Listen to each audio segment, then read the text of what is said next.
لیم من الشیطان الرجیم من ہمزہ و نفخہ و نفثہ بسم اللہ الرحمن الرحیم رب اشرح لی صدری ویسر لی امری واحلل عقدۃ من لسانی یفقہوا قولی رب زدنی علما اللہم انی اسألک علما نافعا وعملا متقبلا ورزقا طیبا یا مقلب القلوب ثبت قلبی علی دینک ربنا لا تزغ قلوبنا بعد اذ ہدیتنا وہب لنا من لدنک رحمۃ انک انت الوہاب۔ بسم اللہ الرحمن الرحیم۔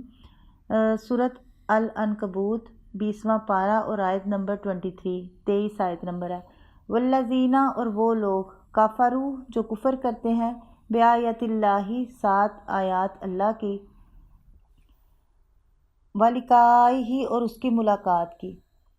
اولئک، یہی لوگ، یائسوا، نا امید ہیں، من رحمتی، میری رحمت سے، واولئک، اور یہی لوگ، لہم، ان کے لیے، عذاب علیم، دردناک عذاب ہے۔ اور جن لوگوں نے اللہ کی آیات اور اس کی ملاقات کا انکار کیا، وہ میری رحمت سے نا امید ہو چکے، اور یہی لوگ ہیں جن کے لیے دردناک عذاب ہے۔ تو اللہ تعالیٰ کی رحمت تو دنیا میں عام ہے، جس سے کافر اور مومن، منافق اور مخلص، نیک اور جو برے ہیں، وہ سارے جو ہے نا وہ یکساں طور پر جو ہے نا فائدہ اٹھا رہے ہیں۔ اللہ تعالیٰ سب کو دنیا کے وسائل، آسائش اور مال و دولت عطا کر رہا ہے، اور یہ اللہ کی رحمت کی وہ وسعت ہے جس کے متعلق اللہ تعالیٰ نے دوسرے مقام پر فرمایا سورۃ اعراف میں کہ وَرَحْمَتِی وَاسِعَتْ كُلَّ شَيْءٍ،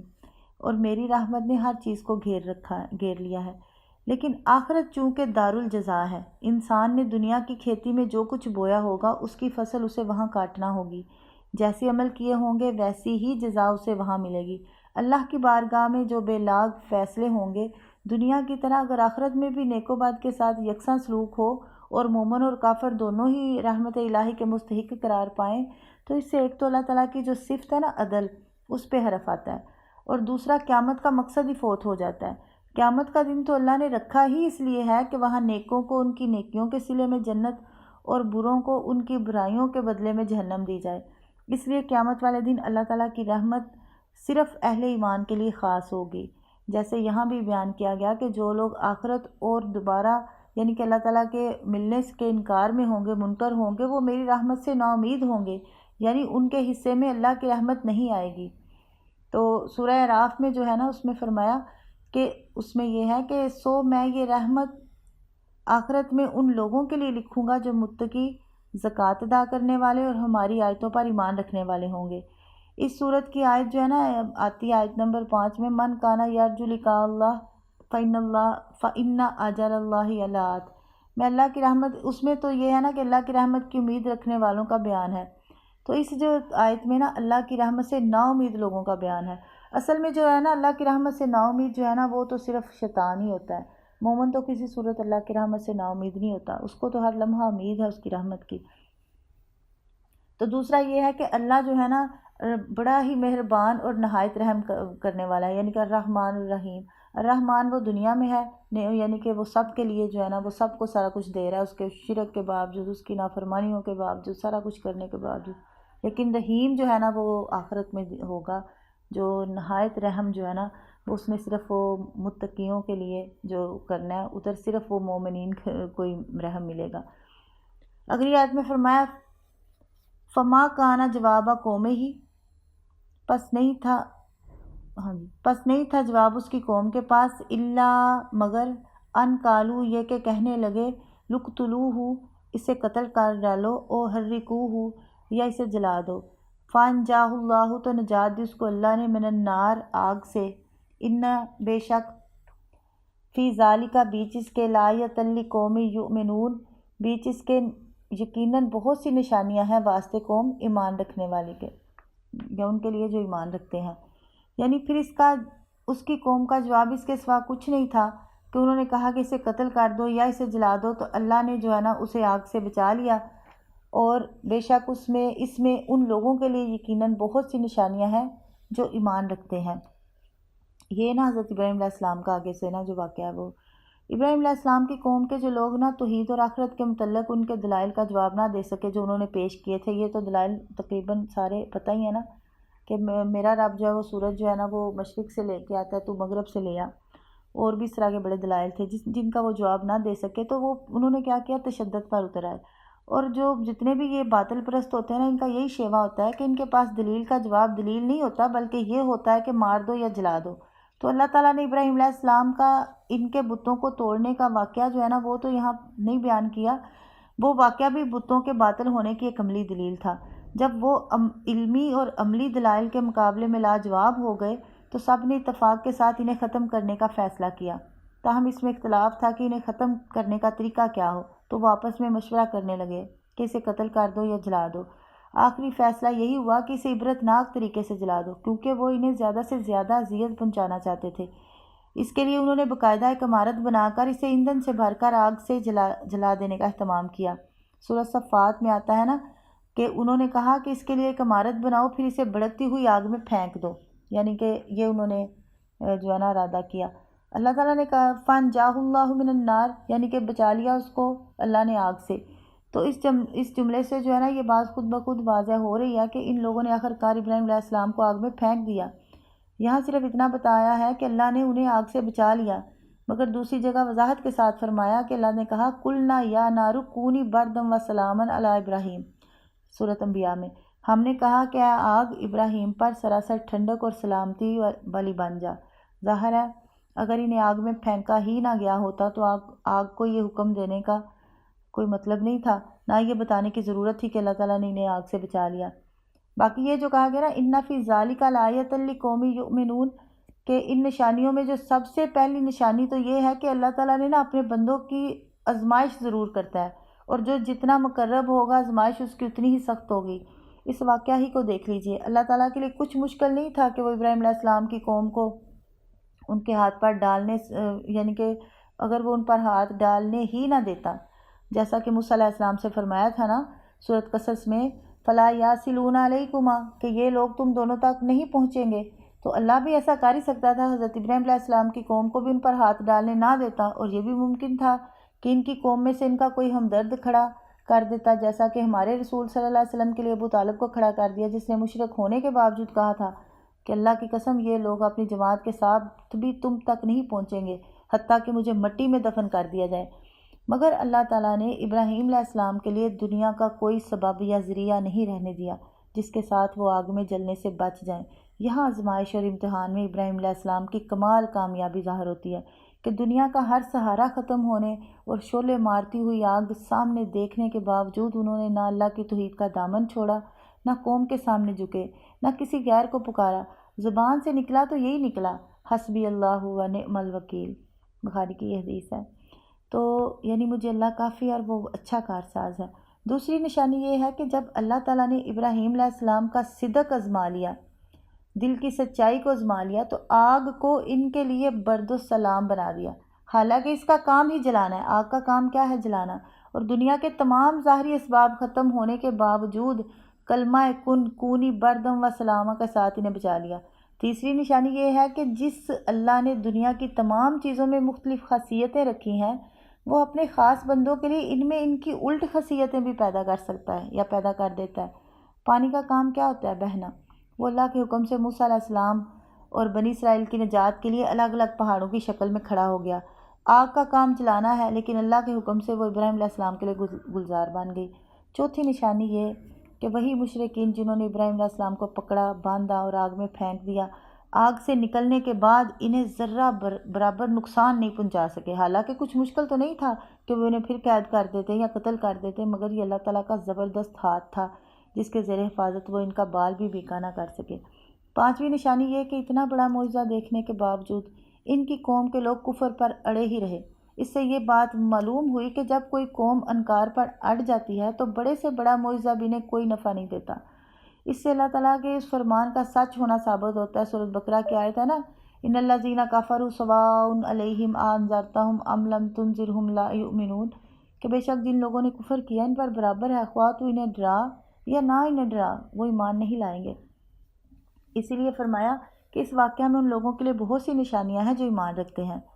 تو یہ جو ہے نا لقوم یؤمنون، یعنی ان نشانیوں سے فائدہ ایمان والے ہی اٹھاتے ہیں، ایمان سے محروم لوگوں کو ان سے کچھ فائدہ حاصل نہیں ہوتا۔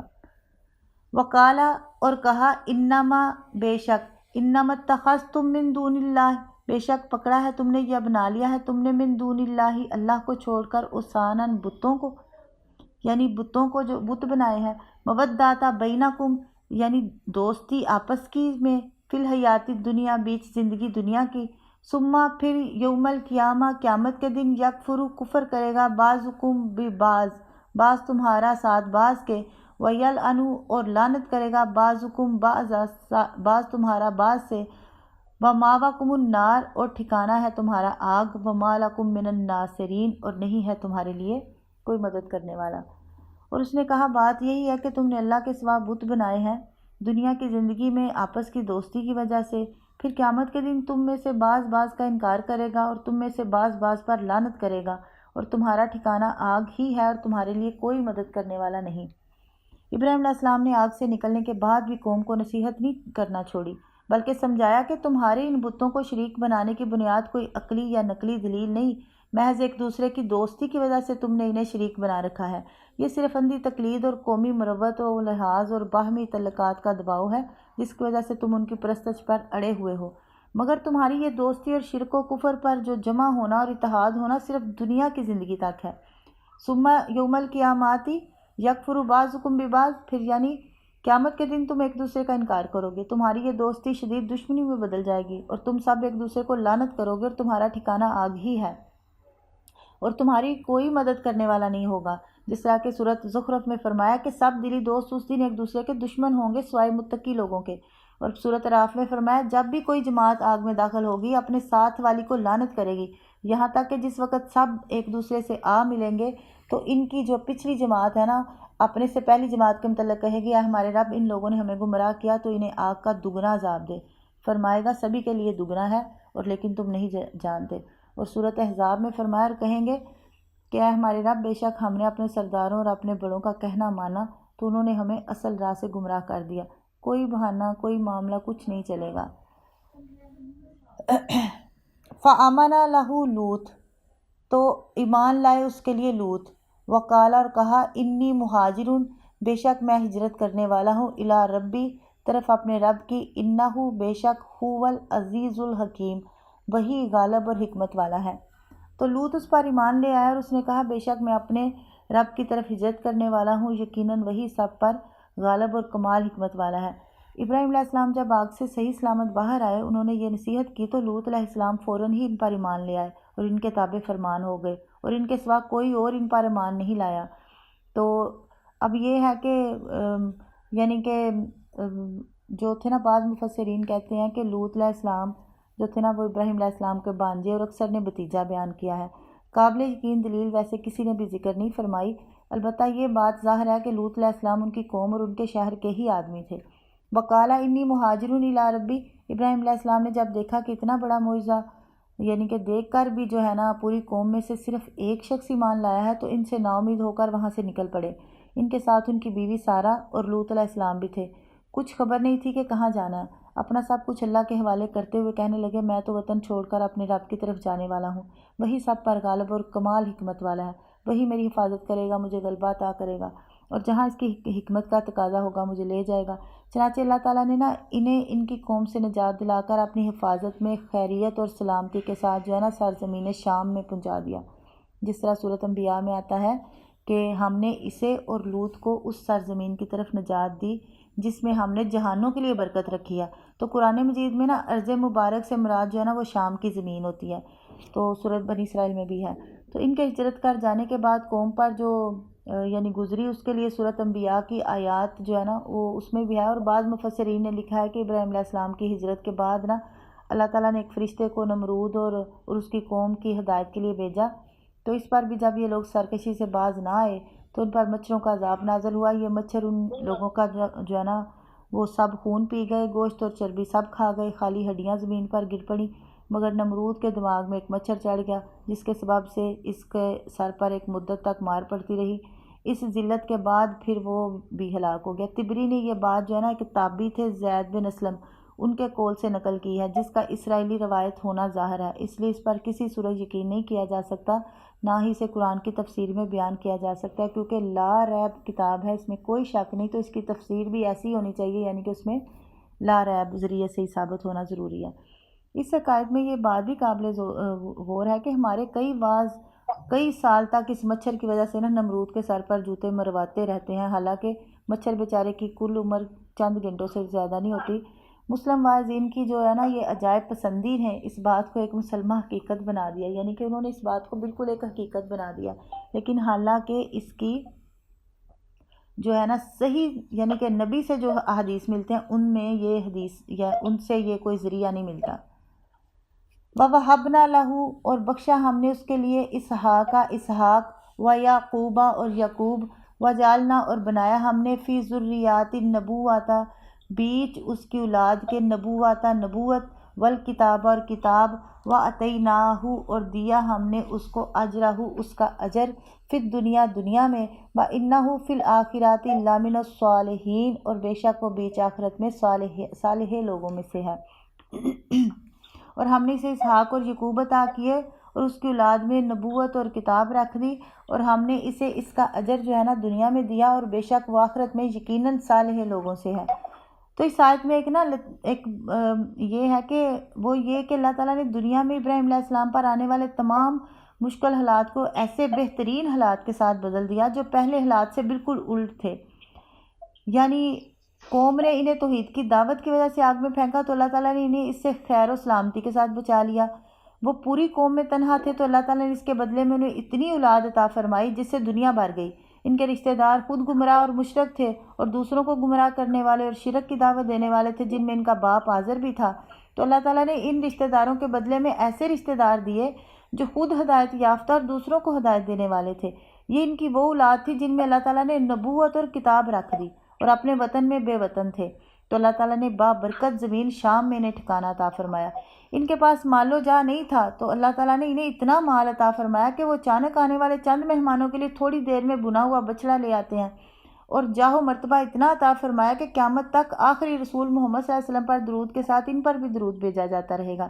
ایک وقت تھا کہ وہ اپنی قوم میں اس قدر بے حیثیت تھے کہ انہیں ایک بے نام شخص سمجھا جاتا تھا، جیسا کہ سورۃ انبیاء میں آتا ہے کہ انہوں نے کہا ہم نے ایک جوان سنا ہے جسے ابراہیم کہا جاتا ہے، اور دعوت توحید کی وجہ سے ان کی قوم ان کی دشمن تھی۔ تو اللہ تعالیٰ نے انہیں قیامت تک آنے والوں میں ایسی لسان صدق یعنی سچی شہرت اور ناموری عطا فرمائی کہ اب کم ہی کوئی شخص ہوگا جو انہیں نہ جانتا ہوگا۔ یہودی ہوں یا عیسائی یا مسلمان، سب ان سے محبت کرتے ہیں، ان کا ذکر اچھے سے اچھے طریقے سے کرتے ہیں، اور ان کی طرف جو نسبت ہے اس پر فخر کرتے ہیں۔ ابراہیم علیہ السلام کی زندگی اس بات کی بلا شبہ یا بے شک ایک شہادت ہے کہ جو شخص اللہ تعالیٰ کی خاطر کوئی چیز ترک کرتا ہے تو اللہ تعالیٰ اسے اس سے کہیں بہتر چیز عطا کرتا ہے۔ سبحان اللہ۔ وَجَعَلْنَا فِي ذُرِّيَّاتِهِ النُّبُوَّةَ وَالْكِتَابَ یعنی ابراہیم علیہ السلام کے بعد ان کی اولاد کے سوا کسی کو نبوت اور آسمانی کتاب نہیں دی گئی۔ جتنے انبیاء ہوئے ان کی اولاد سے ہوئے ہیں، اس لیے انہیں ابو الانبیاء کہا جاتا ہے۔ ابراہیم علیہ السلام کی اولاد کا ایک سلسلہ اسحاق و یعقوب علیہ السلام کا ہے، جس میں عیسیٰ علیہ السلام تک بہت سے حضرات کو نبوت ملی۔ دوسرا سلسلہ اسماعیل علیہ السلام کا ہے، جس میں آخری نبی جو تھے سید یعنی کہ ولد الآدم محمد صلی اللہ علیہ وسلم ہوئے۔ تو یہاں ایک سوال ذکر کیا ہے ایک مفسر نے کہ یہاں ابراہیم علیہ السلام کو اسحاق اور یعقوب علیہ السلام عطا فرمانے کا ذکر ہے، اسماعیل علیہ السلام کا ذکر نہیں۔ پھر خود ہی جواب دیا کہ یہاں ان کا اور سید المرسل یعنی صلی اللہ علیہ وسلم کا ذکر بھی وَجَعَلْنَا فِي ذُرِّيَّاتِهِ وَالنُّبُوَّةَ وَالْكِتَابَ کے زمرے میں موجود ہے۔ تو بعض مفسرین نے یہاں اسماعیل علیہ السلام کی ذکر جو ہے وضاحت کے ساتھ نہ کرنے کا یہ نقطہ بیان فرمایا کہ اس صورت میں شروع سے اہل ایمان کے آزمائش اور امتحان کا ذکر آ رہا ہے، جس میں ابراہیم علیہ السلام کے آزمائش کا ذکر بھی ہے۔ ان کے آزمائش کے ذکر کے بعد ان پر انعامات کا ذکر ہے، جن میں وضاحت کے ساتھ اسحاق اور یعقوب علیہ السلام کا ذکر فرمایا، کیونکہ آزمائش کے خاتمے پر بڑھاپے میں ان کا ملنا انعام ہی انعام تھا۔